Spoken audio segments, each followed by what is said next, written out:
Damn, Ingenious made the beat?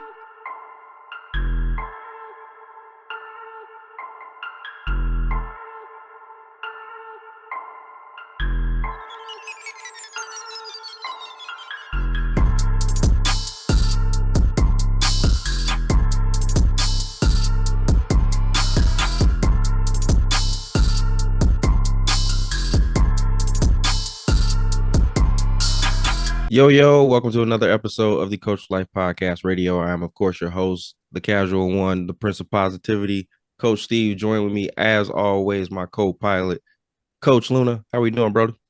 Blessed, grateful, ready You to know, go ahead and dive into this topic because I know it can be a very sensitive subject for a lot of people. And it's only sensitive because you don't want to shed light on it, but mm, Mm, it's there. mm, it's mm, there. It's there. mm, It's mm, there.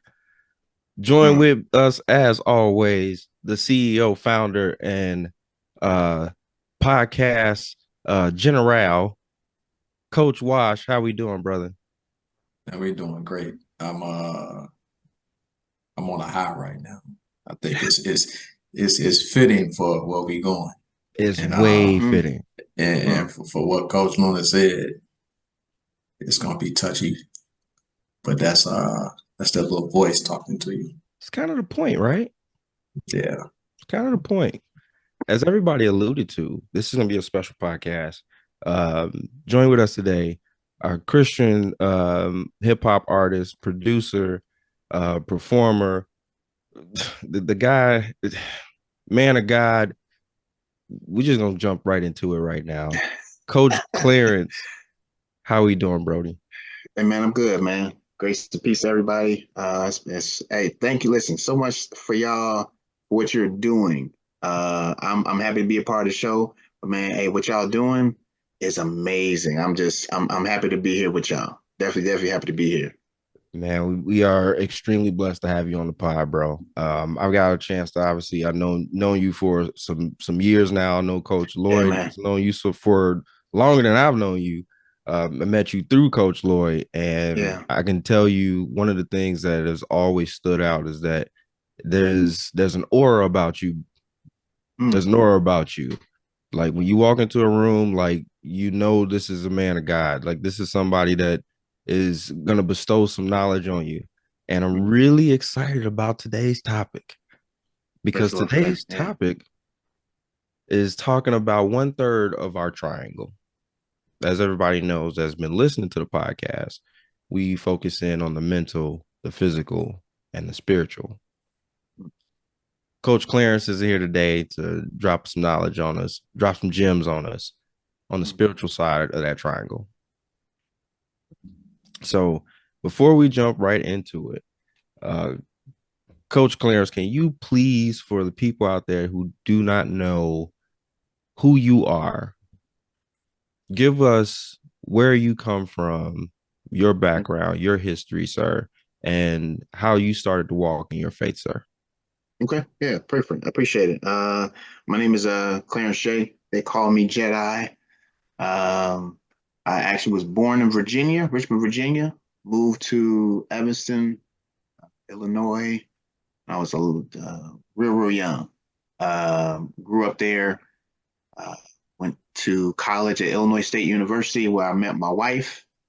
And even during that time, I actually was also a part of the United States Army. So I'm an Army veteran. Actually served 8 years. And I actually got saved on my first deployment in Bosnia. So for me, I always felt like this road of me learning about God was in an interesting place already, and an interesting way. Um, so I was in the service, also in school at the same time. Once I got out, I got married and started my family. Moved from Bloomington up to DuPage County in Illinois, and for the most part, I've been here though since. I was doing music before I got saved, and I was continuing to do music, but just some more for the Lord as after I got saved. And I always kind of feel like as much as the hip hop head in me is, I still love Jesus, and I love just to share him in as many different ways as possible with people. And I'm just I like people, I just like people. I like enjoying. I like meet with people. So being a part of this right now is just, man. Uh, You're in your space. Man, I'm in my space, man. I'm in my element. So I've done radio, I've done TV stage, all kind of stuff though too as well. But I've always really been big about unity. So I'm hoping that this time is going to be another portion of unity for me to be a part of today. Absolutely. Yes, Absolutely, so man. Yeah, man. Coach Clarence, I'm gonna kick it off because I got a question for you Okay. that typically comes up quite a bit, especially with people that aren't as tied to their faith Hmm. or and at the beginning of their spiritual journey. Hmm. I don't like religion pushed down my throat. I Yeah. don't want all of that, pushed down my throat, the Bible thumper, so on and so Hmm. forth, Hmm. right? Yeah. Yeah. How have you had those kind of conversations with those type of individuals where you can get them to see that we can have genuine conversation? Because I've had numerous conversations with you, bro, and none of them have been where you've pushed God down my throat. It's it's it's slight direction, and it's like I Yeah. said, man, it's Yeah. it's it's beautiful the way that you do it. But I want you to take everybody through the process of like how you have those conversations with someone that may be struggling on their spiritual journey. Yeah, for me, I remember, just being in that same position. So, um, I think if you are a believer, and no matter what you believe in, I believe in Jesus though, but whatever you believe in, be comfortable enough in whatever that you feel or what you honor or what you believe in, to, um, in a way, just kind of be meek about it. Uh, it's always good to have a stance. I mean, if you stand for nothing, you'll fall for anything. So have your stance, but just be mindful though that wherever you are in your walk and what your faith is, somebody may not be. I just take them with a grain of salt initially. So because I don't want anybody to be turned off from anybody, especially for me. I don't want you to be turned off by my spirituality, turned off by it. Um, I hope that after a while, you'll start seeing just from my walk. Okay, this is all right. So what's up? Tell me more. Like what's really going on with you? And I just leave my life and live my life the way that when I feel is pleasing to Christ, but also in a way that it almost feels like it's just baby food in a way. It's just just cool. So Mhm. I've always tried to be that way though. And just because because I've seen and been around so many different people, I know everybody's so vast and different. So for me, each person, I'm just kind of taking them from where they are, and hopefully over time as they get to know me, then we can start diving in though too as well. So yeah, but I definitely am not the one to try to start tossing it at you. So I just let my life shine, and let my light shine. man, that's true. So Coach Clarence actually knows everyone in the world. He knows all, You would not go anywhere with this man and not, I mean, we could be walking in the Facts. corner Facts. store for a bag of chips. Facts. This dude will probably know who's behind the register, uh, probably been to their country and will be talking to them like they cousins. In a short Every amount of time, everywhere you go. in a Like short this amount of time of being around you, Clarence, that I can attest that Man, that's very true, sir. this dude, it does not matter where you at. But like as far as like man. being chosen and like true light, prime example, like as Coach Steve mentioned, your aura, like it's always been there since I met you. But kind of back to what Coach Steve was talking about, you got a good balance. And you never lose sight of where you came from. I think that's a big thing for most people. Mhm. can you speak to like how your spirituality has brought you to balance? We're still talking about the Trinity, right? Can you Right, right. recall back Yeah. to that time before the introduction to God and how you felt, where you were at mentally in every Mhm. other, place in your life versus afterwards? Like, what changes did you feel? Did you Yeah. feel more complete with that? Yeah, I for sure.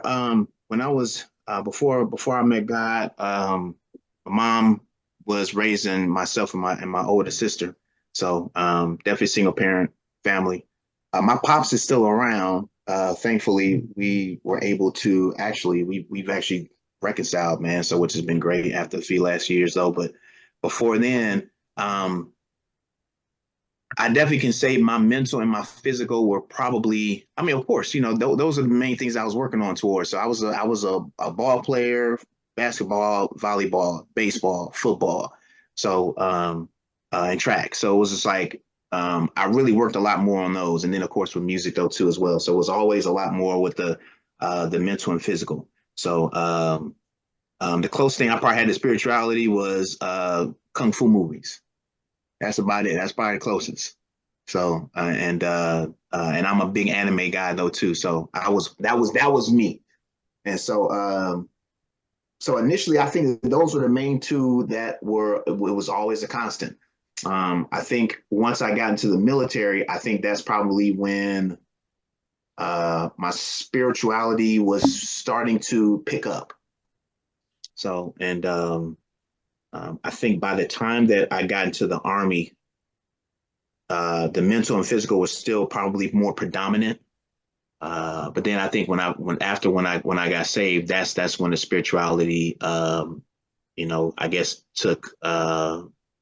took its precedence as well.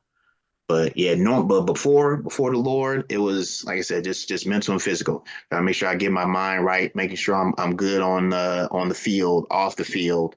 I was really good in school, so those are the real big things though. So how I was in high school and grade school though, man. You trying to make sure that I got my six pack. I'm making sure I'm swole or as big as you can be, fast as you can be. So uh, and look as nice as you could be. So I can get my girls I could get. Barely got them. So You got the wife at the end, bro. That's all that matters. I The did get the wife wife in and the end though too, which worked out. So found a yeah. good thing. So she So found a real one. We so found. speaking to the wife, back to Yeah. the spiritual, how did that it's funny, I was just reading, I actually just talked about this today in Proverbs. He Hmm. who finds a wife finds a, you know. Yeah, man. But so your triangle rotated as you moved into early adulthood. Yes. Spirituality started to lead everything. Yeah. Do you At what point after it being introduced to you do you feel like because it was introduced so that you have the triangle going right now. Yeah, right. At what point do you have a shift where the lead of that triangle changes after the introduction of God? I think that for me, I think it probably changed as I was like in my 20s. And I think that probably happens for a lot of people because as once you get done with high school, you're now trying to figure out life. And like whether you're going to college or if you're getting into a trade or you just are just working, I think you're really trying to figure yourself out. So for me, it was during that time that I was like starting to make that transition.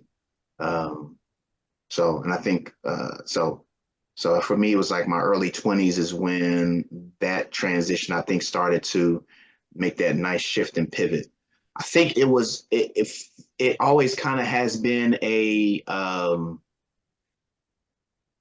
and I'm glad I like how y'all use the triangle because depending on even how you rotate it, it's just like sometimes someone want to be kind of more at the top or one and the two at the bottom, and it really can all depend. Um, so um, so it's always like almost like a two and a one at the bottom at first, and then it kind of flipped over. Um, but I would like to say I think in most people in their 20s is that's when they really start finding out all right, what else is there to kind of help to expand me? That's if they want to, that's if they're looking to, to do something like that. So, and I want to say around my 20s is when that really happened, like probably like my early to mid 20s.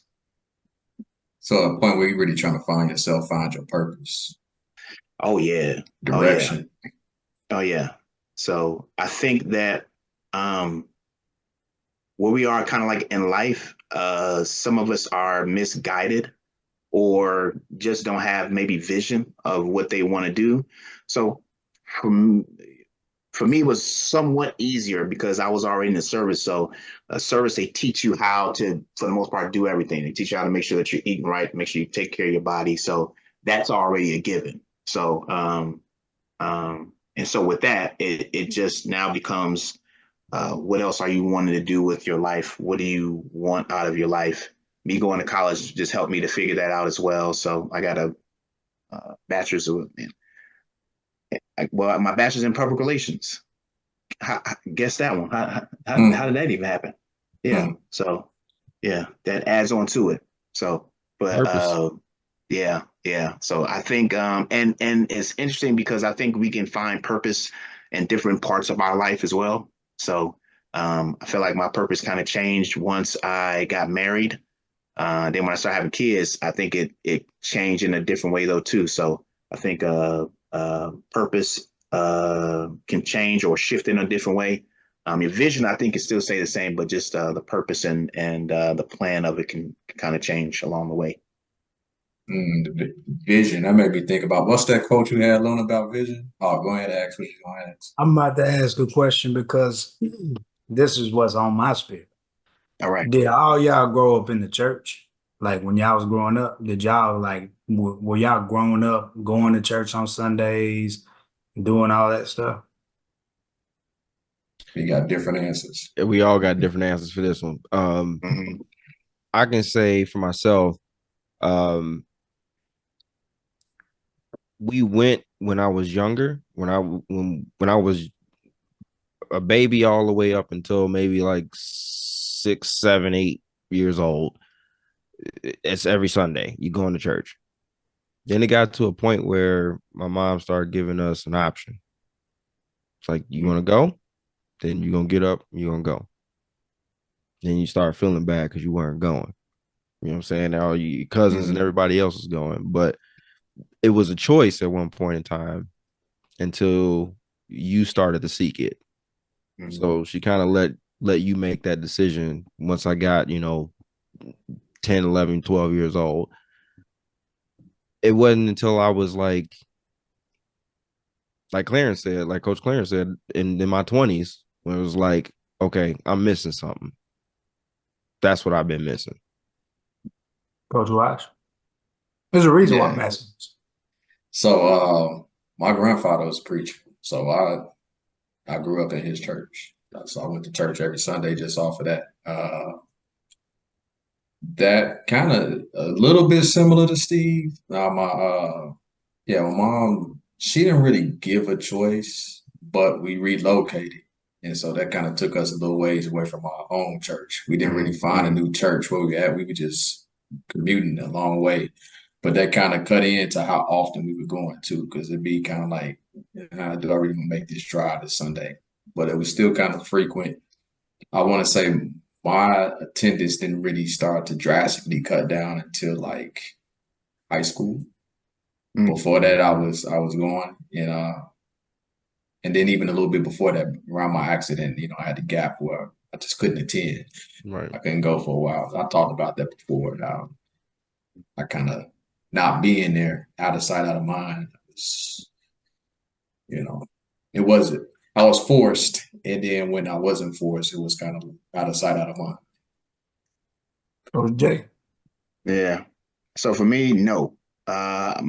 We didn't grow up really going to church. My mom was always trying to get us to go to church, and it was very much like, I want to go to church this Sunday. Okay, cool.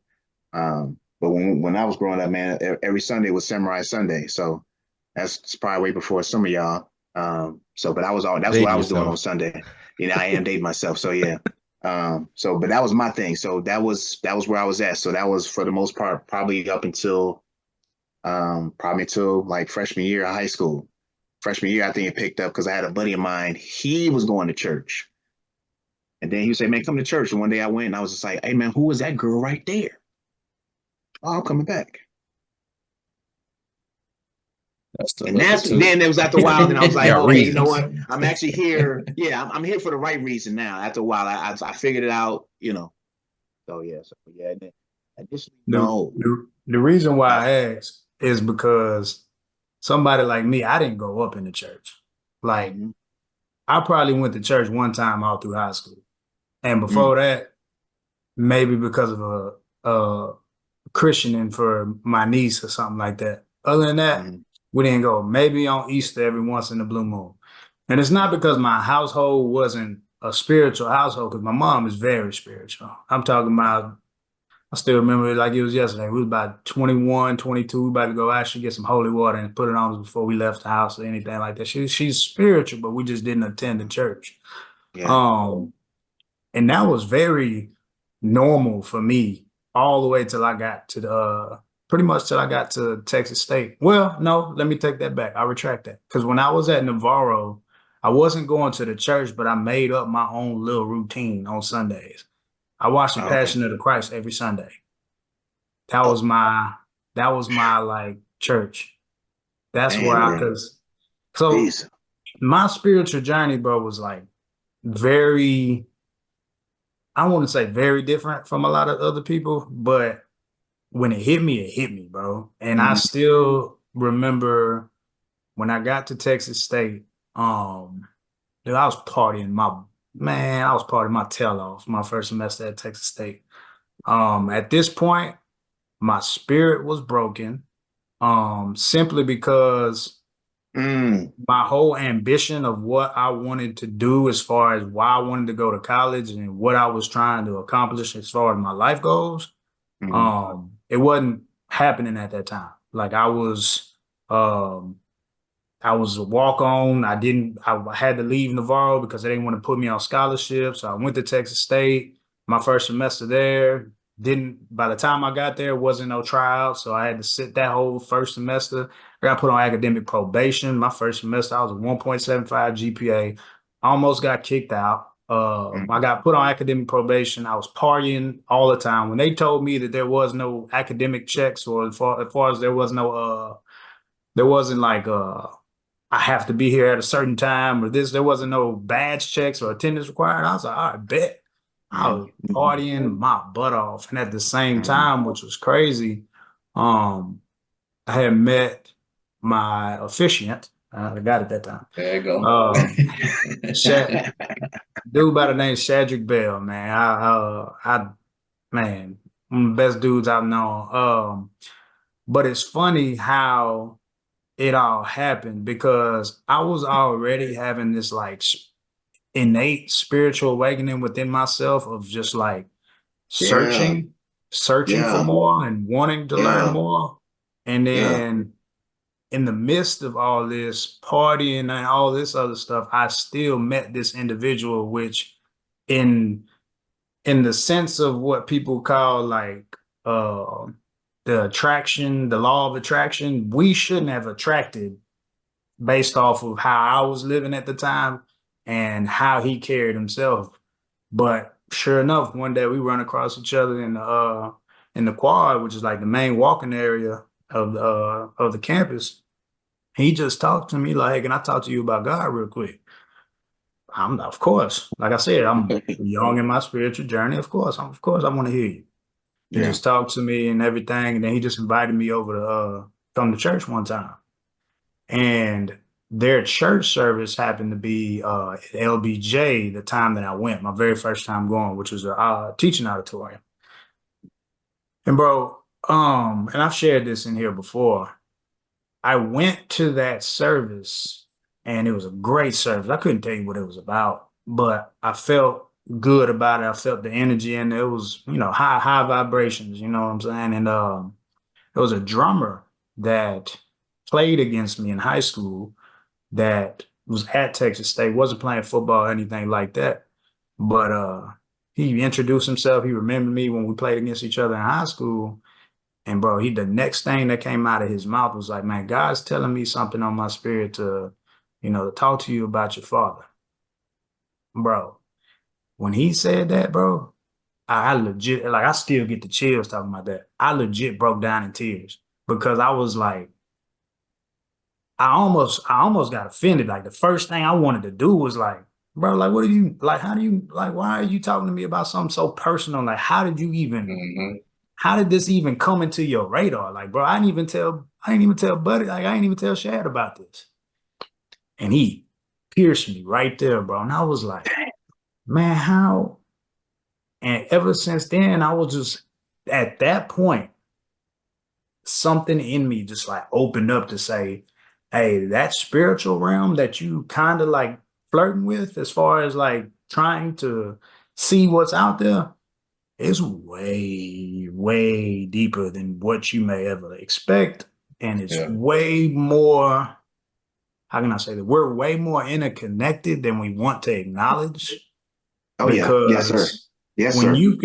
you can pull something out of me like that, bro, man, it's kind of scared me too, because I was just like, oh, this is like some Jedi mind tricks. Like, how are you reading my brain?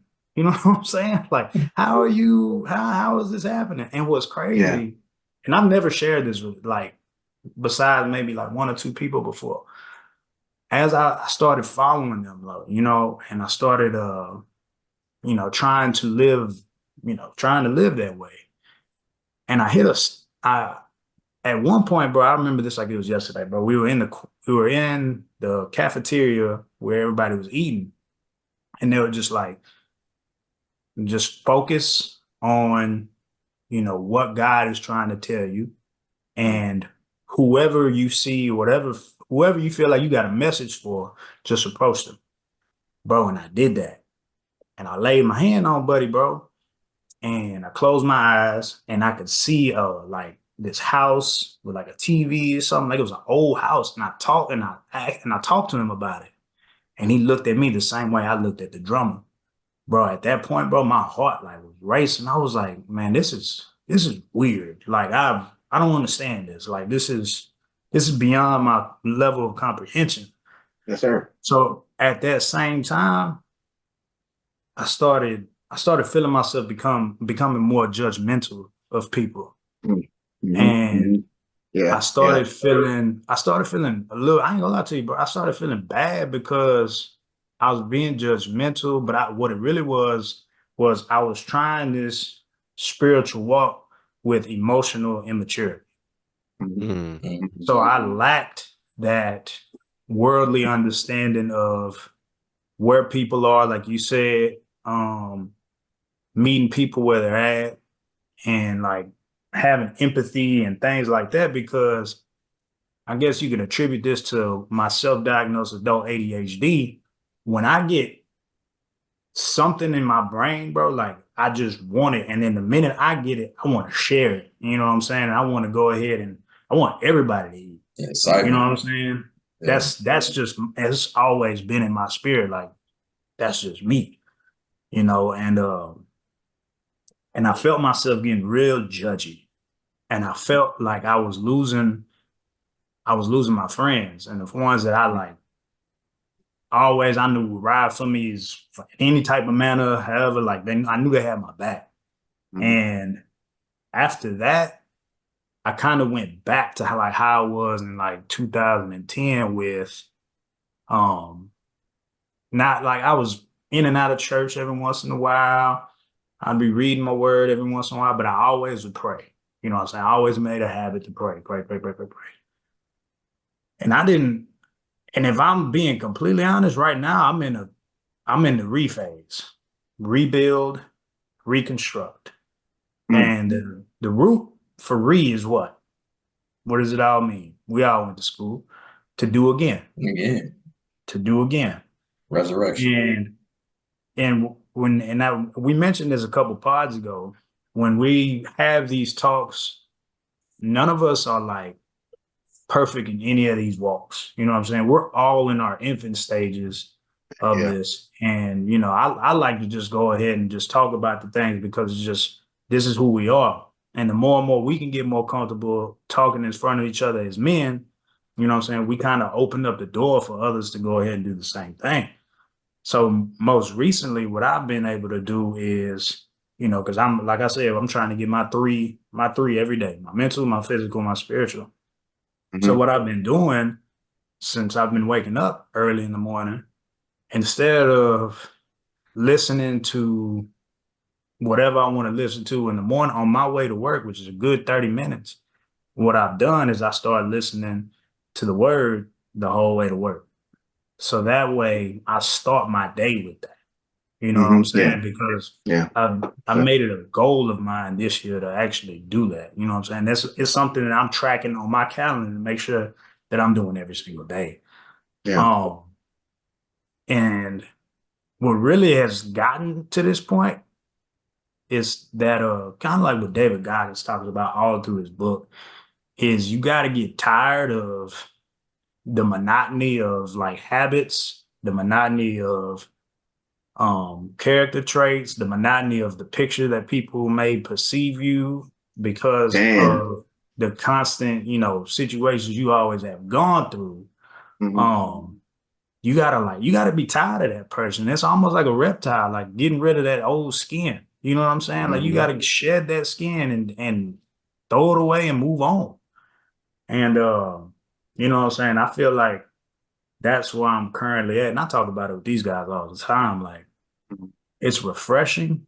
I tell my wife this all the time too. It's like this has been therapy for me. This is my small group. You know what I'm saying? This is Mm-hmm. that. This has been that for me. And I'm very grateful for this. And as a man, and one thing I've learned as I've gotten older, we're all just spiritual beings borrowing a body right now. You know what I'm saying? And the more and more I've started to understand that concept, the more and more I want to be conscious and more aware of what I'm doing, what I'm feeding my brain, how I'm treating myself, how I'm treating others, because we're all living on borrowed time. And as much as whatever religion, belief, whatever, we still do not know guaranteed what's on the other side. Not guaranteed. That's true. Nobody knows what's guaranteed. Yeah. Yeah. But something that Kendrick Lamar said a long time ago, he said, um, I'd rather live that like there is a God. And Yeah. no, he said, I'd rather not live like there. He said, I'd rather not live like there is not, like there isn't a God, and then die to find out that there was one. Mm-hmm. And he said that a long time ago before he dropped all these other albums. That was Section 80 Lamar. Yeah.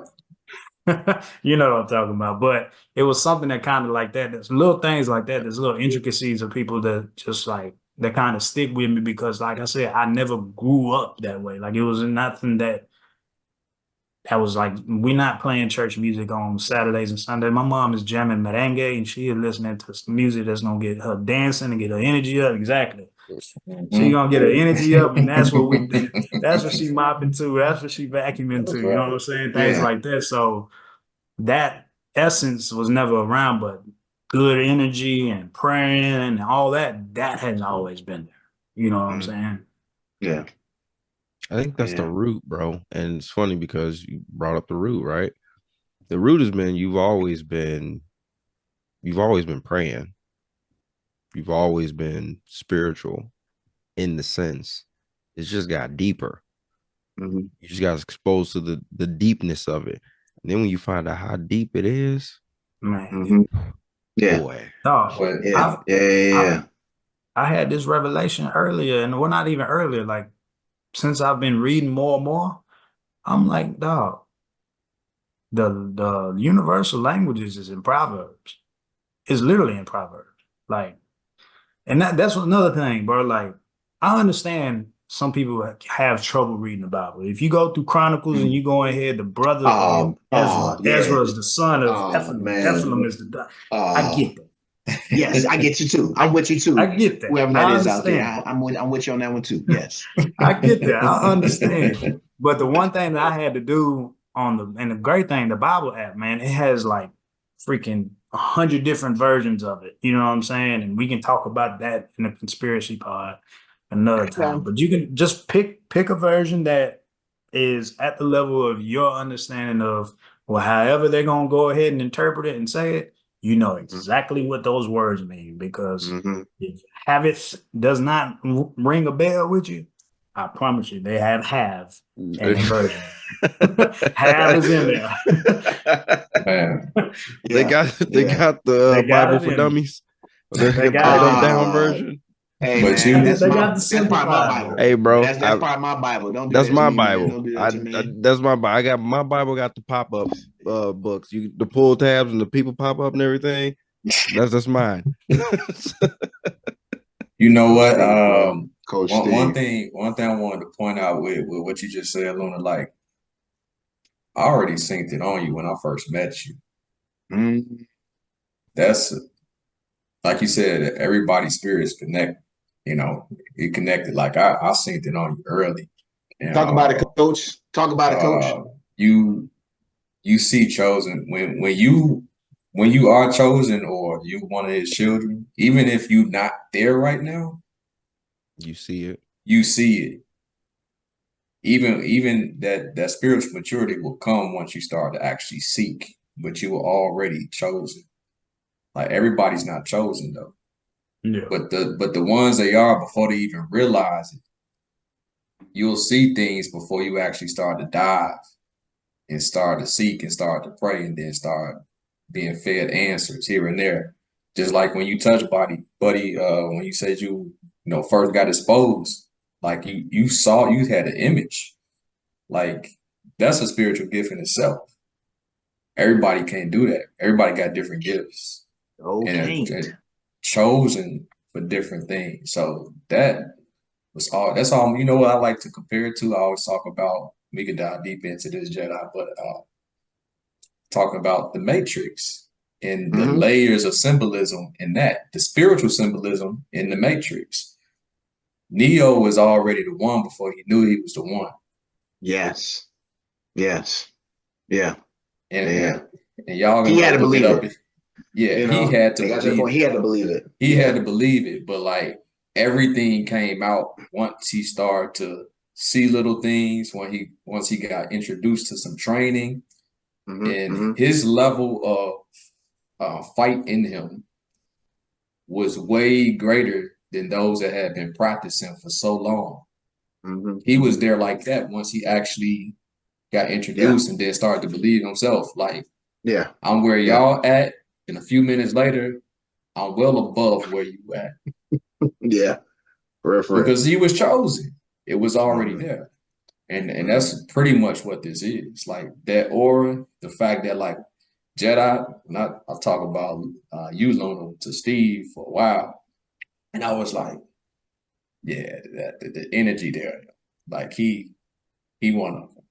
You know what I'm saying? Like it's always been there.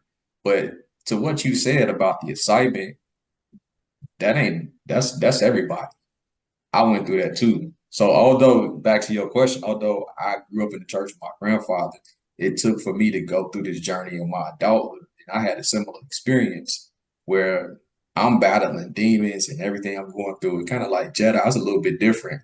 You know, I had got married and had my son without actually tackling all my demons yet. I'm still Mm-hmm. holding on to stuff that I ain't even shared with people that's close to me. And it took a younger brother, shout out my cousin O'Kenny. He introduced me to Jedi know Pastor Jamar introduced me to him. I go to a church where he preaching at. He called me altar call. I wasn't walking up there, bro. He pointed me out. He's come here on Front Street. I'm Oh sitting yeah. back like anybody trying to get saved. No, not Mm-hmm. you. You move over. Yeah. Him right Yeah. there. All y'all, you move over that way, that way. You Right. right there, You dude, right right there. there. Man, I get up there, grab me, pull me in first. I'm like, man, we in church. I can't do nothing. I'm like, I feel violated. I'm like, he started prophesying in my ear and kind of like what you said. Like he started dropping things on me that were like, hitting all the strings, bro. Like, Yeah. and I'm just sitting there like, just body just go numb. I'm just like vulnerable in every way possible. And he was like, but he asked me to speak. And my brother B had started kind of switching his rapping too for a little bit at that time. He had started doing revivals. And no, he told him that, oh yeah, brother got me started. He spit too. Man, he asked me to freestyle just randomly in front of the church. Asked me to freestyle, bro. I'm just like, I'm already like shook. and I grabbed the mic and I'm just like, I don't know what to say. I'm thrown off. Looking like And Eminem. yeah, Hey, at that point, I couldn't expose myself because he'd already exposed me. So I couldn't even take Eminem route. I'm sitting there. I just started crying in front of the congregation. My brother was like, you ain't never seen a man cry. He cried about 2 times since I know him. And he was like, and I was just like, I had nothing to say. Nothing. Cause you feel, bro. Yeah, I was like, everything that I was questioning, looking for answers for, is like kind of rushed me. Like you said, it rushed me. And I got to that point where I was excited too. I started trying to share with everybody. And then I started to feel judgmental. Like I wasn't trying to push it, but it's like I wanted to share what I found and what I've been looking for. I had got some answers. And then you get to the point where I scaled back. I started going astray. It took me a while to get to that point, but I did kind of get back there down that road because of things like that. It was like certain people was like, nah, I ain't trying to kick the Lord. Like Steve tell you, we talked about this before. I completely stopped drinking. Everything I was socially doing, I wasn't drinking. I stopped smoking. My whole verbiage changed. I used to curse like a seller. And Total 180. 180 with everything. that day. Like they talking to me the next day, like like what? What? Where'd you go, bro? Hey, man. Like all the drinking and smoking, I done quit it. Forget the others. God, my only critic. Guy like tailor-made suit. It's so fitted. So fitted. Yeah, man. Shout out, remember all my faults, man. But yeah, it be like that for everybody though. I think everybody kind of got that point. But the thing is, sometimes you do. The root word made me think of all of this. When you said and we talked about this before, it's okay to come back around. It's okay to restart. Yes, sir. Put your pride to the side. It's okay to come back and be like, I'm lost and I need to be found. I need to figure it out. And you just got to be able to kind of walk in it. And you ain't even got to push it on nobody because you walk in it, people going to start asking you questions, kind of like what J.E.D.I said. It's going to jump off you. Yeah. Even when I went astray, I had people, strangers. And I think I told J.E.D.I the story recently about my 3 wise men. My mama was the first message. I know you still know God. She didn't say, I know you believe in God. She said, I know you know God. It was a man I met in the, I told you about the man I met in the hospital. And then another brother I was selling product to at my job. Didn't know me for nothing. Another situation where a stranger called me out and talked to me. It was like, I'm over here trying to sell this man something. I'm at work. And he was like, hey, you believe in God? You know you're talking to a pastor. Right? Talking 45 minutes. Yeah, we talking for a reason. I know you heard this already, but get back to God, get back to church. Oh, he told me. He said, I'm a buy this too. Because you wanted him. You wanted his. Yeah. It's funny because I think that I always think that is a good thing. I think God always wants us to do, because if we get to that point where we learn him, and then as this judgy time kind of comes into our life, he then helps us to really get that he really shows us how to refocus. Because just like you said, Luna, like, you got to a point where you're just like, man, it's deeper than I expected, or deeper than I knew. And God, that's all God wants is really for us to is really to take these broken pieces that we are and give it to him, so that way he can mold us and shape us in a way, so that way we are more effective for his people. And it's yeah, man. Yeah. I know the way God does things in our life is always for a reason. That's one thing I've learned is, man, no matter what, everything is all for a reason. So the way that you go and you live your life, and then you meet this person here, and then this happens, or this happens in your life, then you go to college, then this happens. All of this is so weirdly, I don't want to say weirdly, but it's so insanely connected, that I just know it's all, everything is for a reason. Everything is for a reason.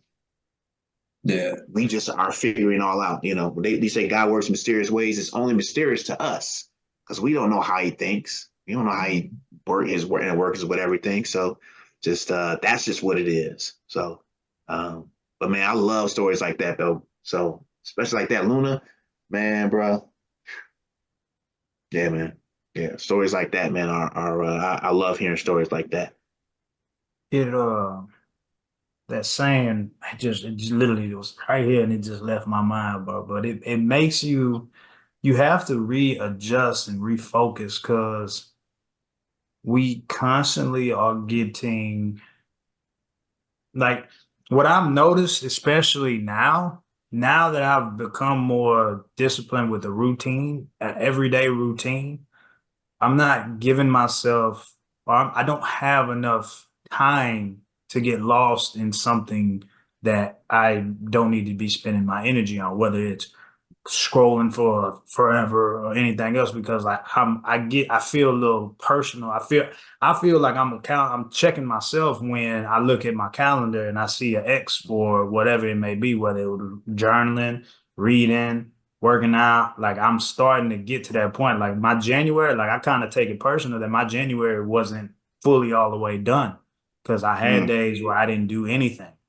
I didn't attack mm, any of those. You know what I'm saying? And that's what I'm saying. Like, with this constant phase, it's the beauty of this whole thing with this coach life is none of us are like a David Goggins or, a pastor that's, what I'm saying, that's preached for 40 years or anything like that. We get the wisdom from those type of people to be able to be a lot, we're almost like the lab rats in a sense. You get what I'm saying? Because mm. we're putting it out there to say, hey, this is what we are. This is what we're doing. This is our mission. Here it is. You know what I'm Yeah. saying? Um, and it's the beauty of it is, and it's as cliche as it may sound, I'm not the same person I was 2 weeks ago. You know what I'm Mm. Shouldn't saying? be. Like, No. bingo. And I think a lot of people have this, like, I think they have that idea that that's impossible. Like, no, do you not understand? Like, the more I'm reading, the more I'm hearing, the more I'm listening, the more I'm repeating certain things. You know what I'm saying? Like, Mm, that's a literal rewire of the brain. And the more and more I'm doing those things, like, my brain literally is moving different. Like, mm, again, I only drank, and this is a wild statistic for anybody that knows me for a very long time. I only drank 4 times this so far in January. I'm gonna tell you right now. Prior to this, I was, especially when I was living by myself, man, I'm drinking Thursday, Friday, mm, Saturday, mm, sometimes on a Sunday fun day. I was what I came to the conclusion of what was happening for me is I was running from myself because I wasn't uh, comfortable. I wasn't uh, comfortable I wasn't comfortable in my own thoughts. I was not uh, comfortable in my own thoughts because I knew what I wow. was I knew what I was Wow. doing. I knew what I was doing, and I knew that um there's more expectation from me. Mm-hmm. But I wasn't ready for that yet. Mm-hmm. And it hit me like a ton of bricks last year around this time when I started my physical journey, and it's kind of crazy. Me and my wife, we did a private yoga session with this dude for our honeymoon, and he was very, very talkative, very spiritual, and all this other stuff. But he just kept talking and talking and talking, and the way he was saying it was kind of like those things where it was like you have way much more to give, and all this other stuff. And I was just like, man, look, bro, I'm 207 pounds right now. I'm full of alcohol. I'm full, stomach full, everything. I'm not trying to hear all this, but it resonated. Like it kind of like it was one of those things that just stuck. You know what I'm saying? And it was just like, man. And I remember when we got back, my wife got on me about, you know, get up, go do something. And then ever since then, like little by little by little, man, I just kept going back. I just kept going, man. I remember like it was just like not too, it was a few months ago. Like I want to say around the summertime. But like we both agreed we got to go back to church on Sundays. Like this whole sitting on the couch, what do they call it, bedside Baptist. It's convenient. It's convenient. Yes, It's sir. convenient, but it ain't doing what it need to do. It's Yeah. convenient, but it's not doing what it need to do. And it goes back to that self check, man. And it's so important because that's the quote. God won't give you a life where He's not included. You know what I'm saying? And at that point, bro, football was my God for sure. Like, man, why should I tell you? Yeah. Man, I'm a football junkie. Like I really am. But everything else is on the back burner. You know what I'm saying? And when I started looking at it from a literal sense. I write stuff down and I'm looking at my schedule. I'm like, the 80 hours of my week from August to December is consumed with football. I'm working Monday through Sunday. And of course they say, yeah, you can go to church on Sundays, but then what does that end up doing? That prolongs how long I'm gonna be at the school for game planning. And I'm not trying to do that. Let's get it. Let's get done. But and for those 6 years that I was a high school coach, shoot, I had the 2 years I was a GA at Texas State. Man, I'm church on Sunday. Not happening. It's not happening. Not because I didn't want to. Well, I'm not gonna lie. I didn't want to. Didn't feel like it was time. I was putting it back there. I felt like, I'm good. I got work to do. Yeah. Work was what I felt was number one. Pennies on the dime, because it's not like we got paid extra. Yeah. But that's neither here nor there. No, we did I was not. thinking, hey, I was up there thinking, Don't I'm add like, up. man, But- they give you overtime in on Sundays though too. That keep a lot of people out from church. Oh yeah. Yeah. I say all love, no tea. I say all that to say, like, that step back to kind of look and see, like, if that quote is true, which I believe it is, Okay. what do I need to do to fix this triangle of mine? Because I'm now attacking my physical. I know I need to start reading because there's a lot of things out there that I'm so curious on that I have no idea what is going on. So let me start doing that. And how can I start my spiritual? And that right there for me was just starting to go back to church. And again, like none of these things are perfect, but the want to, the commitment to at least try to be accountable to myself every day, kind of like what George was saying. I have no idea where this is going to go, but I've seen this recipe happen before. When if I'm doing the things aligned the way they should, 6 months from now, 9 months from now, 2 months from now, whatever, it'll pay out. It'll play out the way it's supposed to. Yeah, man, Coach Clarance, I know he got a lot. I know he got a lot because I saw him writing too. Yeah, oh man, yeah. Because I told Coach Lynn, I was like, man, he got too many nuggets, man. So you need to get a nugget bag. I'm just writing down some of your nuggets, man. So yeah, go ahead, Coach Steve. Yes. I gotta ask this question because Right. Luna said something earlier, and we got to revisit this. Yeah. Um, and it was the shedding the skin. It was Mhm. like there came a point where you had to shed the skin, right? Yeah. I think that's a point for all of us in our spiritual journey is we have to get to that point where we're okay shedding that skin. I want you guys to think about this. And again, as you were talking about this, Luna, just this first thing that popped in my head was when a reptile sheds its skin, it's not a pretty process, No. but it's not supposed to be a pretty process. It's supposed to be an ugly process, and sometimes it hurt getting that skin off because it's stuck in certain spots. So it's Mhm. supposed to be work, and it just everything that's just the whole process of shedding the skin of it being work, it being ugly. Like people don't want to, you don't look your best, right? Like Mhm. you're Mhm. supposed to be at a broken spot for him to be able to help heal you. And I think Mhm. that's the one thing that I've always, at least for me in my spiritual journey, is I've always been very prayerful.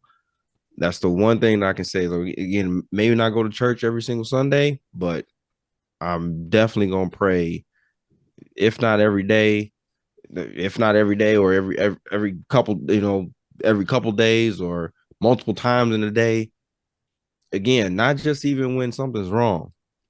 I think that's also the misconstrued as well, is that people love to Yeah. run to the Lord when it's convenient. Like, oh, I have a problem now, so let me go run to him.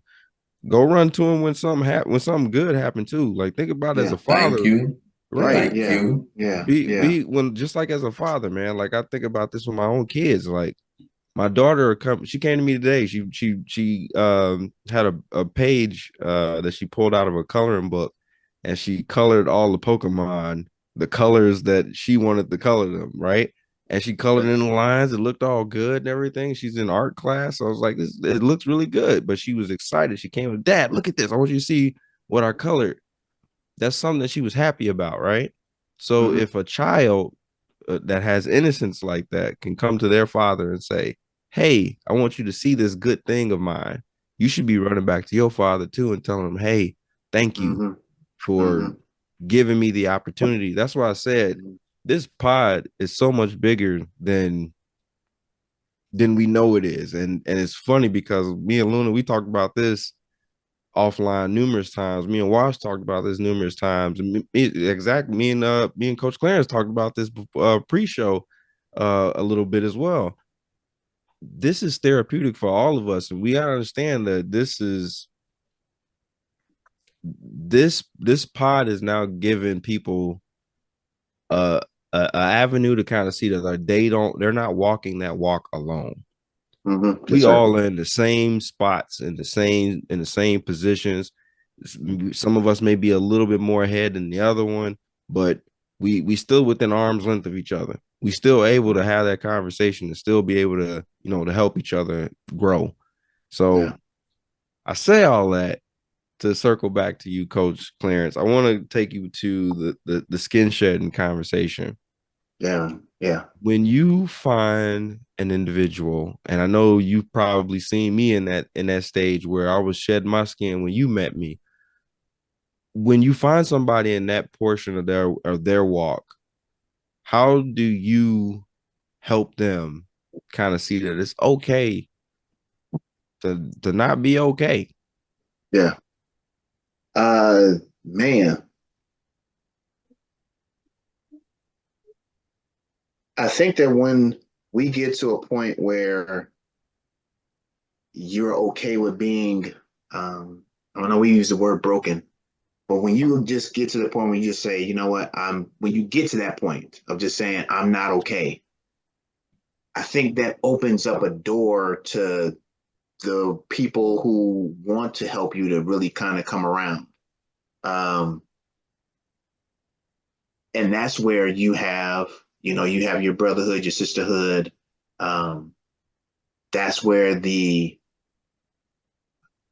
iron sharpens iron portion kind of comes into play. Um,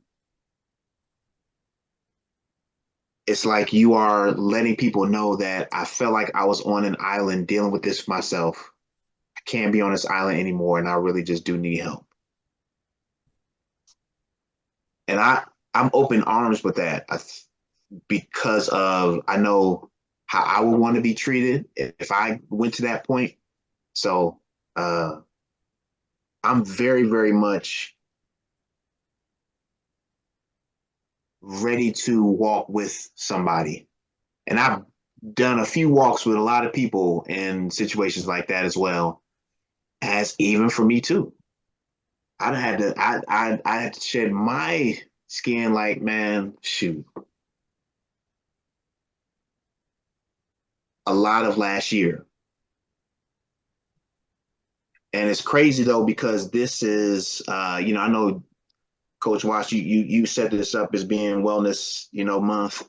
Uh, this is, I mean, I was born on January 5th, so like everything that you have done has been almost like tapping into the portion of that skin that I need to get out of to get into the place where I need to be. So, um, so I always try to make sure, and in this case, let me kind of divert back. Um, Anytime someone I feel like if they feel like they are open enough to say something, we need to be all hands on deck for the most part to try to help them to, walk through whatever it is that they need to get that walk through. Because life throws us all kind of different directions though too. We don't understand everything right at the moment. We just need to really, I think, just stand like right with each other to be able to help them to understand everything is going to be okay. It may not look like it right now, soon will be. We'll get understanding about it. Um, just being there for one another, man, I think is vital and key. So no matter what it is, where we are in our journey, I think that's the big vital portion. Man, just be okay with helping somebody during that time. And the Bible does talk to us about, if somebody comes to you and says that, man, they sin, you should really do everything you can to build that brother back up to where they need to be. So, so I'm always up for just trying to help, rebuild with somebody who is at that point where they just like, man, I just need to get myself together. I want to go back to something else that was said too was um and Coach Luna, and I've been at this point in my life as well. And it's funny that you said that. It's like, again, are you comfortable in your own thoughts? Man, I had yeah. that conversation with a friend of mine a while back, and one of the things he said was like, "Bro, I'm not comfortable in my own thoughts. Like, I can't be by myself. Like, being by myself, like I could start getting in my head, and I start downing myself, and start beating myself up, start self doubting myself. Like, just it's just not a good situation for me." And I listen to that, and it's like, and I have another friend of mine that has that same issue where they like to stab themselves. They like to self sabotage for whatever reason. Mm-hmm. Even when they're doing something good, they like to self sabotage for whatever reason. And it's almost like you got to get yourself, just take it to the football field. We've all played football. We've all seen that kid on the team that was the get hit man, not the hit man, the get hit man, right? We knew he was about to take a hit. He was about to take an L. There's got to be a point in time where you have to have that want to. There's got to be a point in time where you can hit the switch and be like, no, I have to do this. I want to do this. I need to do this. And I think, again, it's in your spiritual journey. That's where you got to, like, again, if you're uncomfortable being alone, if you don't want to, if you feel some kind of way about being vulnerable, which, again, we had a whole pod talking about vulnerability, right? Mm-hmm. Again, just putting yourself out there, or wanting to put yourself out there. I think a lot of us are afraid of what everybody else is going to say, what everybody else is going to see. The problem is, again, when you shed your skin, it's visible. Yeah, man. Yeah. You have to that's why when we first started talking about this Trinity, and I was talking about, remember I started talking about mental is the lead, and then I had to like check myself. I'm like, you Right. know what? My spiritual is always checked the other two. It's always checked the mental. I always notice that when the spiritual falls off, I have to check myself and be like, man, well, God ain't going nowhere. You gotta get past the ego. That's what that is. You gotta get past your ego of I can do this myself. Even if it's not another human being, God is always there. And so as I've been Luna talk about getting back, we all been sharing our word and stuff we've been reading. Y'all know I've been finished Proverbs this whole month of January. And I must say, it's been such a gut punch in a good way. But Proverbs definitely got the working on me like Ali and Mayweather. It was I'm waking up, I'm like, dang.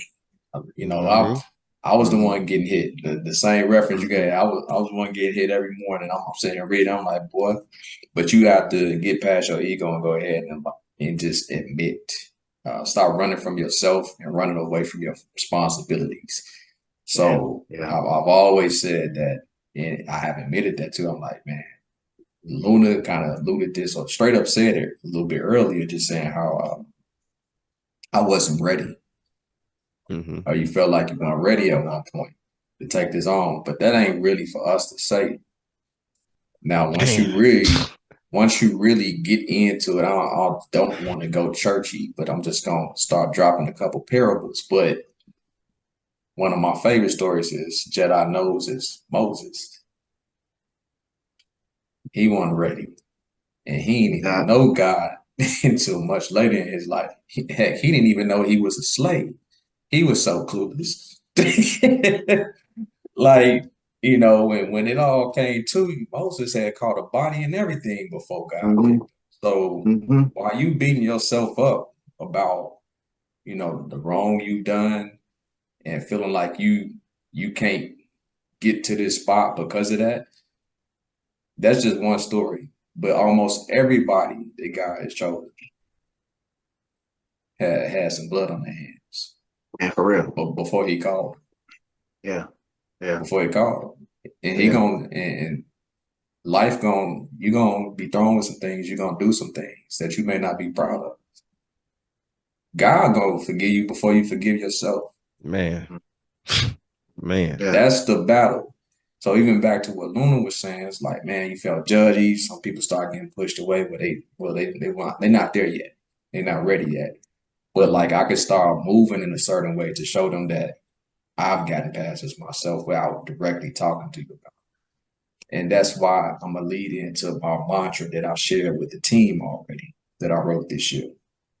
Because that's exactly where I was at. And y'all know I'm a writer. And I was telling J.E.D.I earlier this week, things I wrote to myself 10, 15, 20 years ago actually was for today. And I thought it was for then. But it actually means more now. And it was a message to me without me even. It was more potent. So this mantra is where I'm standing. And I said I'm standing on business. Y'all see I've been posting it everywhere. That's my mantra, stand on business. What does that mean? Living and operating in my God-given assignments, upholding the truth of Mother God, owning my work with passion and purpose. Ain't no more running. Now talk about my business. Power of 3, God, family, purpose. Take care of spiritual, mental, physical. And the laws, I got 3. Let God lead, reject the world, but teach the world. That's my mantra. So we standing on business, no more running. But for me to get to that and write that for myself, I had to forgive myself. And also let go and do the right thing. And then anybody else that's around you, just let them watch. I ain't necessarily got to say nothing to you unless you come to me. But you're gonna see it. And here's the other thing, everybody not chosen. So I'm gonna wrap up what I'm talking about now by saying I'm not wrapping up the pod. I don't want to conclude for everybody, but I'm gonna wrap this up by because it's something that I'm doing right now. You know when you see people that's not chosen when you actually are a gifted, chosen child. Some people are just not going to do good. Did not. Their spawns. The spawns are second, or they got something in them. So you have to get to a point where you're okay with. You have to let go of that lens you had before you let go and let the spiritual side of you lead. You got to let go of that lens of that person because you're no longer there. And you're not going to be able to progress if you allow them to influence your. You have to be the influence. That's back to standing on business, though. That's all a part of that. So get to your spot, let that lead you where you at. And I'm just going to be a movie. Watch me, don't watch TV. Bars. You got to learn how to do that, though. That's take what I was getting time. ready to say. That's what I was It getting ready to takes say. time. Like That's- we talk it's about shedding the self-discovery. skin. You said you're gonna That's shed skin self-discovery. multiple times. That's just like I said, referencing earlier. I ran. I come to. I went astray. I live. Had that check again. Now there's a point where, and I believe this wholeheartedly that even when you go away, back to the parables, the story of Jonah. Now I don't want to take out church, but Jonah was in God. God had a whale swallow up Jonah. He ain't eat him. He called him. He He called him. called him. He He's told like, him, he's I like, need yo, you to do this I job. He need you said to no. do this. He said no. He said, I got something for you. He had a whale swallow. He's sitting in the whale mouth. So I ain't gonna let you out until you gonna take care of your business and do what I told you to do. Stand on You're gonna business, bro. you're gonna sit right here in the corner. You know who you are. You know what I made you to be. Yeah. And I'm gonna let them spit you out when you decide you're finna act right. Just like a daddy, you know? So that's pretty much where I was at. So now I can tell you the bar. You want to do it, J.E.D.I? You want Go to ahead spit and do my the bar. Of bars? course, man. Well, Heck yeah. I said, need you to spit it. running like Jonah, he sent me a wishing well. Son, obedience, that'll keep you out of hell. On earth, that'll keep you out of jail. Got my bond, Batman, Christian Bale. Chappelle. I just shared that with y'all earlier. But you're going to have those times. Like, we not perfect. You know, everybody talk about Jesus. Whoever your I don't want to be, just straight Christian, whatever you believe in. But that's just an example that we can go by. He's perfect, but we're not going to be, so it's okay. And as you go through your walk, that spiritual maturity, as you spoke to, develops, and you get to a point where there's less times where you lose yourself. There's less times where you lose sight. You get to a point where that vision gets locked in, and you moving in your purpose. But go ahead. Correct me if I'm wrong, because I'm hearing this in my head, and I just want to make sure, because I try to keep it very here for those that don't know the Bible stories and things like that. It sounds like what we've talked about and alluded to a few times with being comfortable with doing the uncomfortable. What I mean is like we always talk about, that little voice. That little voice that has always told you, you're not good enough, or no, you can't do that. No. The one that always consistently brings that excuse. Mm-hmm. Challenge yourself daily to silence that little voice. Today, the little voice is working on me. Little voice is working on me. And I'm giving you an easy example. Matter of fact, it was working yesterday with you, Coach Watch, when you text me. I said I ran my mile and I went and did my lift. And then you got on me about, all right, well, what was the time with it? Yeah. I wasn't working for time. Now, then you ask me another question, and I'm over here like, bro, are you challenging me right now? Like, but that's how it went. So the next thing I did, I was like, all right. So I was like, you know what? I'm over here looking at these messages. I'm like, bro, I sound like I'm making excuses. I feel like I'm making excuses. I don't feel like running this mile after this, but I'm gonna go do it because I don't feel like doing it. What? Same thing happened today.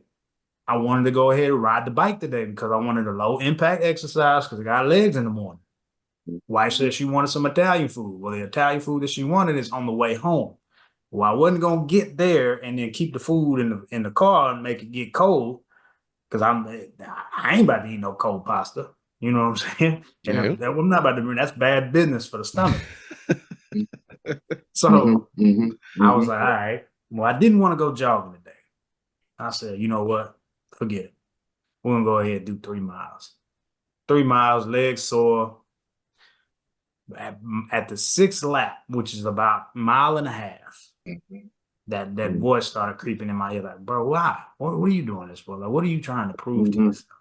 Mm-hmm. Mm-hmm. And it's kind of like, man, it's that constant, like, man, I have to do this I have to build this consistency to build this discipline in me to change my habits completely. Like I Yeah. have to continuously put Yeah. myself into the furnace so that I can shed that skin like we talk about because the more I don't feel like doing it, the more I should feel challenged to do it because it's me going through that uncomfortable phase or me going through something I really want to go through helps me unlock that next level. Yeah. Because if I never try to go through that door, I have no idea what's on that other side. Once I finally get through that door and once I finally walk in, I'm exposed to a whole new reality, a whole new thought process, a whole new viewpoint simply Mm-hmm. because I finally took a chance on something that for however how long I've been not wanting to do it, I finally did it. And now a new part of my brain has been unlocked. A new part of my spiritual journey has been unlocked because I finally gave myself that chance to go ahead and do Yeah. You know what's funny about the story you just told about me getting on your ass? I was definitely challenged you in a very subtle way. it. But Oh no, I felt it. I felt but I had just got out of a word before I even started digging in. I was like, you know what? Yeah, he needed to hear this. But it reminded me of something I shared with y'all today on IG this evening or afternoon. This guy said he was praying. He didn't believe in God, but he kept praying as though he did. Like he kept saying, I don't believe in you. But, you know, if you're there, talk to me. Like he kept saying his prayers, leading the prayer with, I don't believe in you. And so he said he got to a point he did this religiously, on a regular basis. And then the prayer he finally gave said, if you really there, I don't believe in you, but if you really there, I haven't really heard from my mom in X amount of years or something like that, he said. And he said, shortly after the prayer, like some minutes later or something like that, he gets a phone call. And it's his mom that he hadn't talked to in a long time, called him crying and something told me that you weren't doing well. I needed to call you. Mm-hmm. So like man. it don't always have to be something miraculous. Like, No. it's people. It really No. be people. And the Mm-hmm. story, the thing I said, I told J.E.D.I early about the three wise men. I said the first one was my mom. I knew the messages. And then there was this man I met in the hospital, and he told me, take care of your heart, which I took figuratively and literally, because I knew, because he went out of his way to talk to me. I didn't know this man from nothing. And then the next one was the man I talked to on the phone. And when you talk about that little voice, you know why people get uncomfortable when somebody that is in tune spiritually tried to give them something because they heard a voice that was louder than the smaller one. Mm-hmm. Mm. And that's scarier than the little demon in the back of your head telling you to quit, telling you to stop. Because in real life, if you're being honest with yourself, you've been delivered something before that made you pause and say, it might be somebody you walked past in the grocery store and something they said like hit on time and you like, oh, that's a coincidence. and some hit like right after that. You talking on the phone with somebody and they say something that resonate with something that was on your mind that you was unsure of, and it's like, man, you gave you a bunch of messages. Man, Open your mailbox. that listen, that Like what you that, just said. that voice really, the other one really be loud like that. It be louder than the smaller one, but we sit still out of fear. That little the demon is small all the time. You probably bigger than the demon. You are not probably. You are You bigger than the are. demon. He wants you to believe that that he's Small. bigger. Right. He wants you to believe that you're small and he's much bigger than you imagine. It's funny I say that, man. I still remember this story. My mom, this again, this is the part where I talk about it gets real scary when you start like, how, what? My mom called me the very next day I got my tattoos on my stomach. She called me the next day. She was like, Mijo, are you okay? Blah, blah, blah. I had a dream that your stomach was bleeding all over the place and this, and that. Dog, again, and this was around the same time of everything I was talking about while I was at Texas State. And I'm like, what? Like, how? I didn't tell you that I just went and got my stomach done. I didn't tell you how much I was bleeding because of how sensitive that area was for me when I was getting I was like, what? And then as I've gotten older, bro, like I've shared this with Steve and Wash. My dreams are like movies, bro. Like really movies to the point where like I have a whole journal here of dreams that when I wake up and I can remember, I write them down.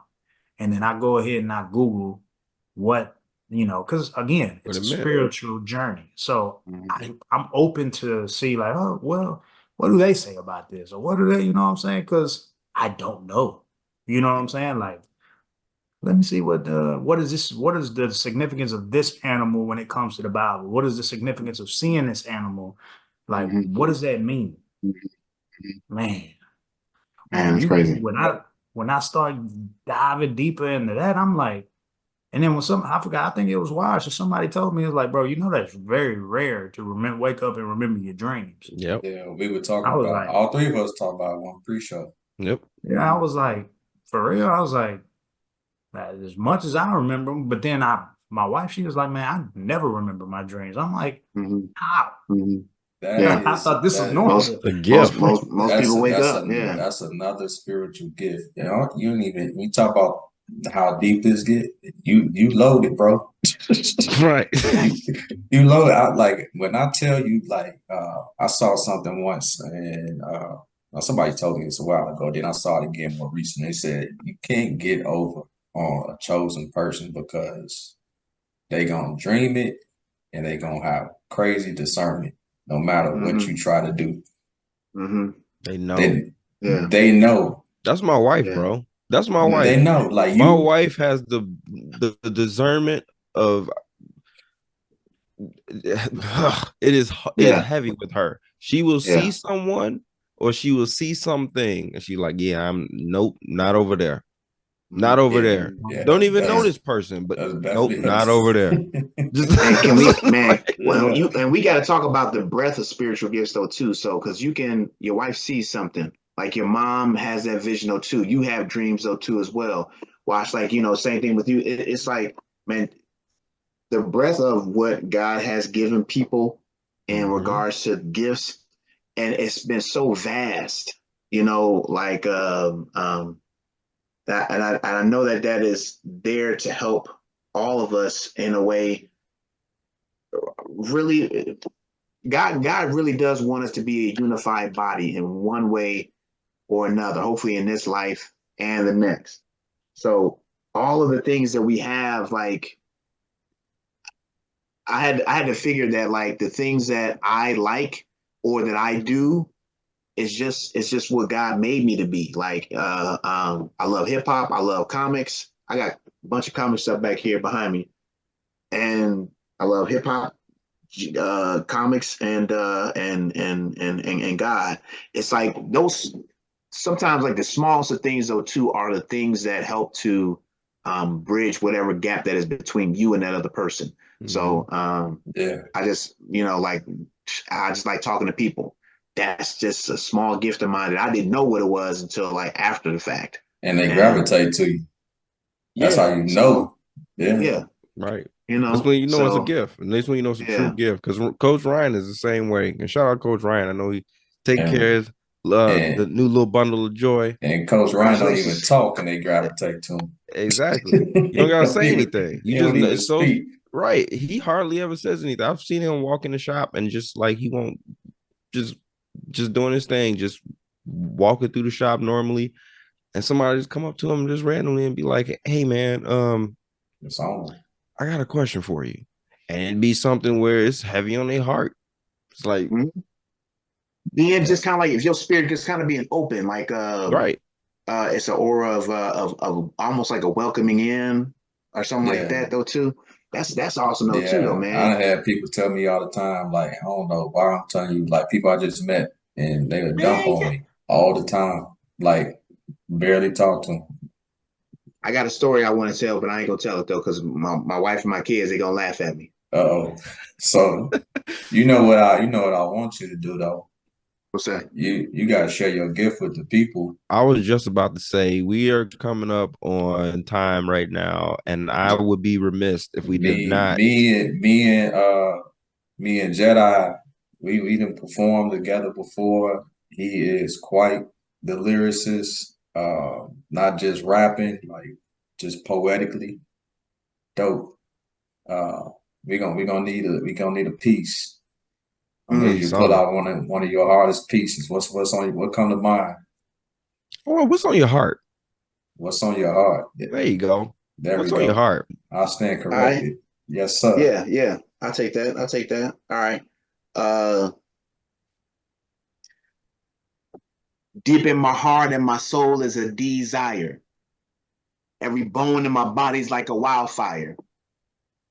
Nat Turner, Nehemiah chapter 4 inspired. Enough force that'll strike back the empire. An extreme threat, nothing to be reckoned with. My spirit's willing, but my flesh be acting hesitant. I battle me and battle you all at the same time. Like Starscream, Megatron versus Optimus Prime. I shine in the background, I let him take the lead. His voice ring, things change up at light speed. So with his power, I devour over instrumentals. Ignite the word inside of me like Amazon Kindles. Bars. Loaded. Man, Yeah, yeah, that was yeah. all. I'm pretty sure that was not written. That actually was. Yeah. That's one of a Hey, few that I enjoy just hey. because I'm a history buff, and before they had the Nat Turner movie out, I was always a big fan of Nat Turner. I Mm-hmm. think since like grade school, so and then Nehemiah 4 just talks about it talks about the men fighting for their wives, their daughters, and their sons, while also trying to build up the walls of Jerusalem again. So so yeah, so. But I it's a whole lot of I got all kind of anime stuff in there Man, though too. y'all, look, he Yes. Transformers loaded, anime, y'all. I get He Yes, all you that. do. loaded. The Yeah. man told you the artillery is crazy. He's a vet. All right, I understand. You came prepared, not Yeah, scared. yeah, It's yeah. just there. Loaded. Bars, very much so. Yeah, not scared. Man.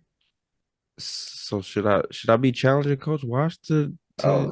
to do this also right now? I mean, I kind of would. I wouldn't mind. I knew I you. think I wouldn't mind. I it wouldn't look like mind myself. we got a You few more what? minutes. I got enough, So this is y'all show. This ain't really my show. So Oh, it is now. It is your show now, sir. It's your platform now, sir. I'm a revisit. It's crazy. But with me and J.E.D.I, we rapped for a minute for a while, a couple of days ago. And yeah. he was surprised to hear that I'm really impressed with my own stuff. So Mhm. um one of the first things I wrote, which y'all heard before, Coach Steve, I think I spoke to Coach Luna before. I wrote to myself shortly after God had me crying in front of all these people. Broke me down. So and I still spit this to myself regularly, by myself. Get the big picture. The devil's coming to flip the scripts and Jack the Ripper to rip the scripture. Living reckless, know that life never fits you. You never knew God till that struggle spirit hit you. Now you want to convert to avoid the dirt because you feel the hurt. You want God and all its perks. Well, that's what works. Go ahead and spread the word. With God like movements, nouns and verbs, we move in herds. We hit the street with God, attack my Bible for facts, spitting proverbs and acts. Can't mess with that.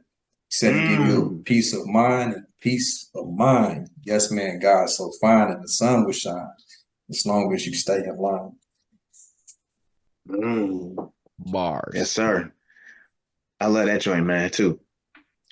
Yeah. I was waiting. I was hoping you was gonna say that one too. I was just like, man, hey, I knew you wanted that one. For that one. I was like, I'm warming my business up. This is the right one. I'm not gonna lie. Man. When you first wrote that one and you sent that over to me, I thought you was talking about me. I was like, man, I need to get back in my word, bro. My man calling me out right now. I got to get back in my word. Well, you know, that one I felt like, you know, very personal, but I feel like it connects with everybody. It does. It's just a general thing that a phase at some point in a lot of people's lives, like it's just a check. A shock collar. So, yeah, man. So it's purposeful. And again, it goes back to something Luna said in the very beginning. We all walk in the same path. We may be at different points, but we are all walking the same exact path. We are not professionals in any one of these areas. We are all still learning and growing and trying to figure out the best way to go about each one of these pieces, whether it be the spiritual or the mental or the physical piece. And the goal, and I think, you know, J.E.D.I already alluded to this, said this earlier in the pod, the goal is to find people that are like-minded so that you continue to grow in those areas. I think it's fair to say that once you've kind of built your spiritual journey up a little bit more, you start kind of having your understanding or more of your purpose, you can start working on your mental, you can start working on your physical piece. So again, they're all interconnected. They're all one and the same there. Because you need all of them. Because you need all of them. Like, you need them all. Yeah. I wouldn't be able to. My schedule now, like, and Luna was saying this about a couple weeks ago though too, when he's talking about make sure you get your structure. Like my structure now, after I get up in the morning, make sure I get my people out the room, out the house, I get into my word, then I get right to my workout, and then that helps me to make sure that I'm getting every portion of my mind and my body and spirit in the right space. And I mean, you definitely need all three. If you get more than and on one side than the other, man, it just, for me, I just feel like, man, we are just not complete. We need to make sure we have all three. You got to lock in strong with all three. It needs to be an equal triangle. It's got to be an equal triangle. You stole it right out of my, bro. You got me again. I was like, it's an equilateral triangle, dog. It gotta be. Yeah, gotta be. That's true. Because think about it. And again, Luna, you probably already thinking about this. Like, again, if you have one longer or one that's more prevalent than the others, it's going to take you much longer to get to the other ones. Correct. So, again, correct. Has to be equal. This is one of the reasons why we focus on these main three, because this is what makes make your life a little bit easier. When you can start focusing in on sharpening these three areas of your life. We talked about this before earlier in our podcast, early in the month, actually. I think this was in the first week of January. We talked about new year, new me, right? Being able to hit that reset button, right? You got to be able to hit that reset button and be able to resharpen yourself. There's anybody that knows me knows that I'm an avid wrestling fan, Yes, I know it's scripted. Yes, I get it. I understand. You guys watch all of the stuff that's on TV, right? You go to a movie and Y'all you watch understand. VH1. Exactly. You Yes, watch exactly. VH1 and all the Exactly. other That's stuff right scripted now. too. You go to the movies and you know exactly. You knew that the Avengers was going to beat Thanos. Okay. We all understand this. I get it. Short of the short, there's a song that one of the wrestlers has, and it's the title of the song is Redesign, Rebuild, Reclaim. Full circle. Full Wahoo. circle. Seth Rollins. That's his Man, song. He golly. It's going crazy. redesign, rebuild, reclaim. And it's funny because when that song came out, there was a point in time I was like in a rough patch, pretty much in a rough patch for myself. Kind of figured I kind of aimless, just didn't really know where my career was going at one point, and really didn't know what I wanted to do. That song came out and I was listening to it. And one of the things that, again, first thing that come on says redesign, rebuild, reclaim. I was like, man, I really need to start doing that for myself. And not just for my career, just for every aspect of my life that I feel I need to redesign, I need to rebuild and reclaim. So I challenge everybody that's listening to this pod today that probably didn't want to listen to a spiritual pod, but you did anyway. And I'm glad that you did. And I'm glad you listened all the way to this end because I want to challenge each and every one of you guys that's listening right now. And I'm challenging each one of you guys on here today. Redesign, rebuild, and reclaim a portion of your life that you know you need to redesign, rebuild, and reclaim. There we go. Whether it be the physical, the mental, or the spiritual. Figure out Sir. where you are lacking. And you know where you lacking because that voice is back there talking to you. You know where you lacking. It's loud. Stop. It's stupid loud. Stop ignoring. Exactly. You listening to this whisper. You're Exactly. trying to drown out the yelling. Nah, pay attention. Follow the bullhorn. Pay attention. Yeah. You're being talked Yeah. to right now. You're being talked to. So again, closing remarks before we get out of here. Luna, you want to kick us off? All right. Let's get some bars, Luna. Yeah, some bars and nuggets. Need some nuggets. I'm not around. Don't do it, Luna, because if you do it, I gotta do it, bro. I'm not doing it. Nah, I ain't got it in me, bro. Closing remarks. I got alluded to earlier.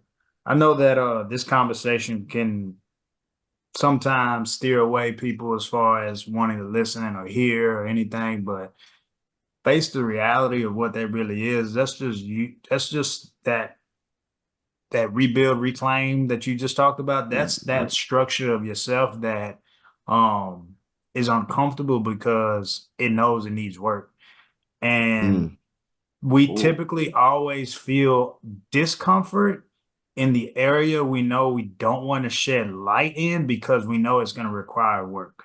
And human nature, we want to take the path of least resistance when it comes to any type of goal or any type of venture or anything that we want to go to that actually we want to see something, we want to go, we have a goal towards or anything we want. Human nature wants the easiest way. Facts. And when you feel something on your spirit that's kind of calling you out, accept the invitation. You know what I'm saying? Like, as hard as it is, and like I told y'all, I'm the pot calling the kettle black because for the longest I didn't want to. I simply didn't want to, man. But I had another shot collar moment in November that I've shared with you guys when I lost 4 of my really good friends in one car accident, bro. Like, that was one of the biggest moments of my entire life. And, I've had accomplishments, I've gotten married, but like, I never felt so heavy in my life, bro. Like, my tattoo on my stomach is Psalms 30 and 5. You know what I'm saying? And if you know Psalms 30 and 5, if you don't, Google it. So that way you can understand, like, I've had so much pain that I was withholding within myself for so long. Dog, when I got that call at 6:30 in the morning, but I felt like every tear that I held in for the past however many years of my discomfort with myself, me not living up to the standard of what I was living in, all that just like fell on me and dawned on me because like I said, I just lost four of my really good friends in one accident that just it hit me, it blindsided me. Mhm. And at that point, I like it stuck with me in that whole thing of you never know what, you know what I'm saying, like when your time is gonna be, that it kind of, I'm not gonna lie, man, it kind of scared me because I never thought that something like that would happen to people like that because they were Mhm. great humans, bro. You know what I'm saying? Like they were really good people. I never could compute the two. And I sat there, I cried about it, dog, and for like days, man, I was dull.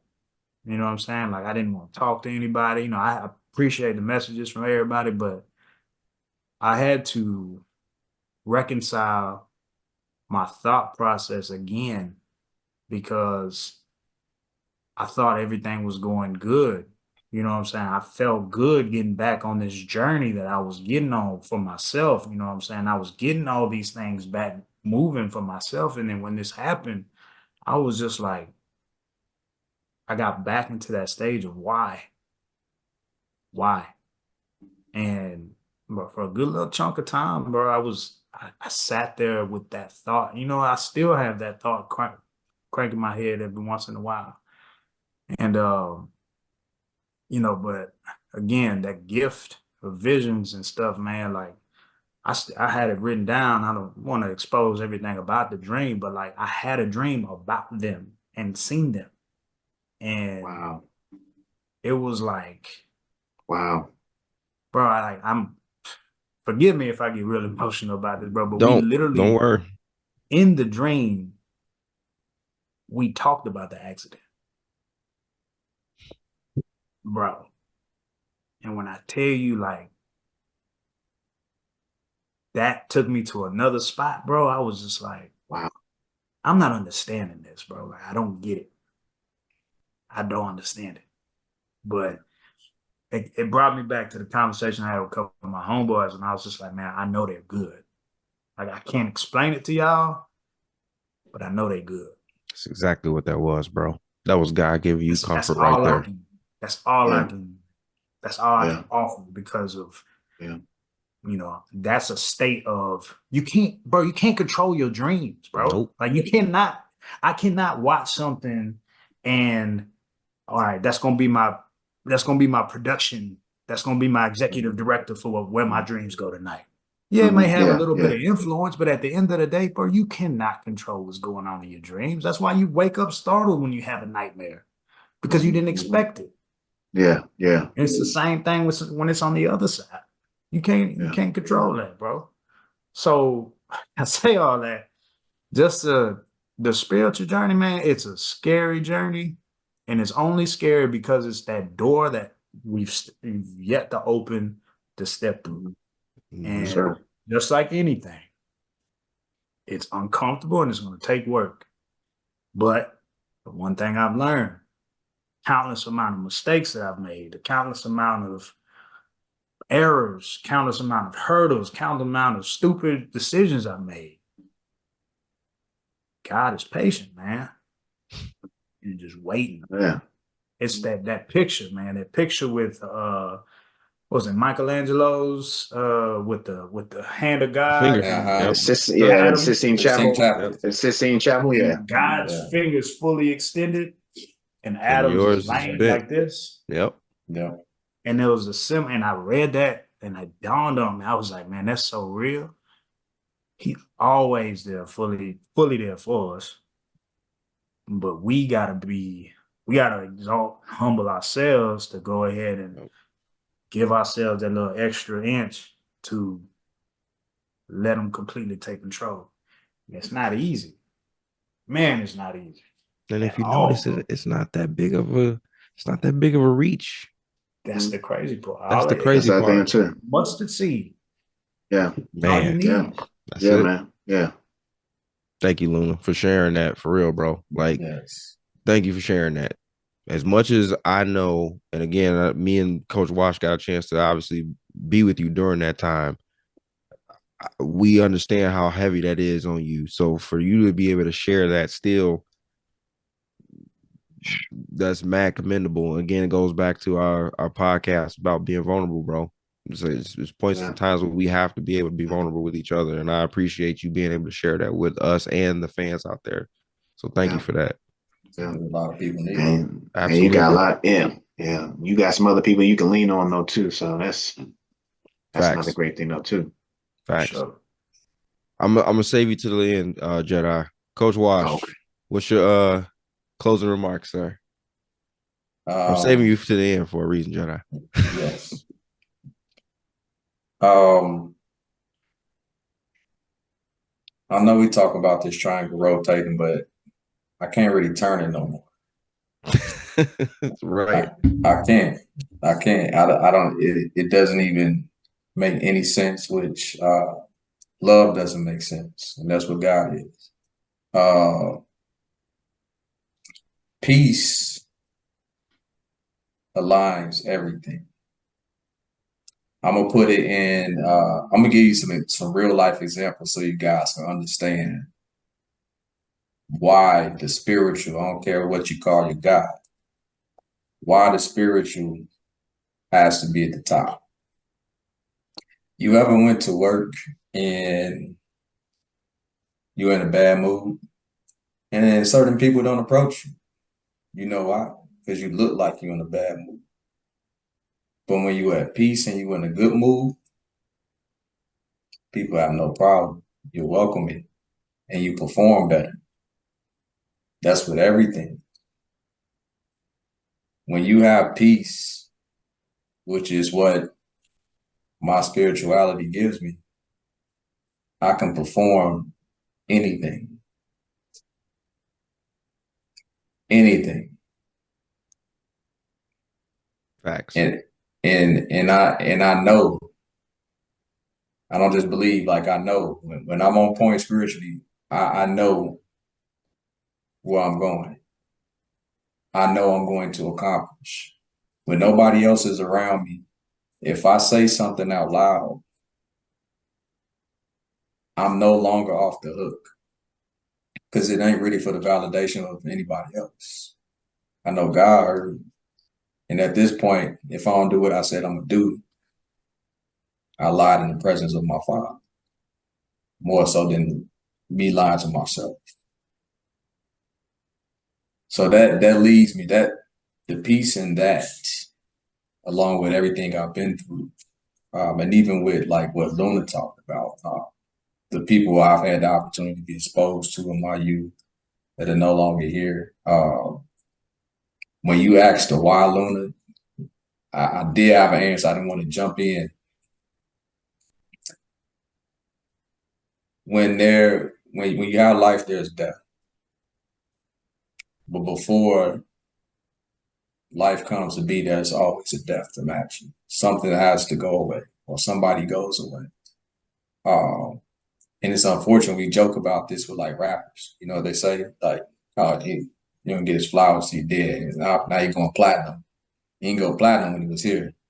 Right. Now you're going platinum. It's kind of the same thing. It's like you recognize the greatness of your friends, but then you saw the magnitude of that greatness even more with all the people that gathered and recognized what they gave while they were here. And that rests with you. And it's more magnified with that. It's no different than when Jesus died. If we want to use that example, Mm-hmm. the magnification of his works afterwards was far greater. Now we all got different timetables, but the best thing in this life is knowing that I have some direction, I have some purpose, and I know the source of it. And Facts. having that peaceful drive the other corners of that triangle. So that's me standing on my business right. That's my piece. All right, Jedi. Give us So your that's the closing remarks, and when right. you're done, Okay. I need another 16.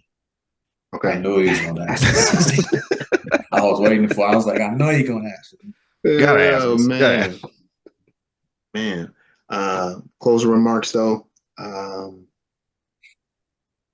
you may not think that uh, God is real or that God is even with you.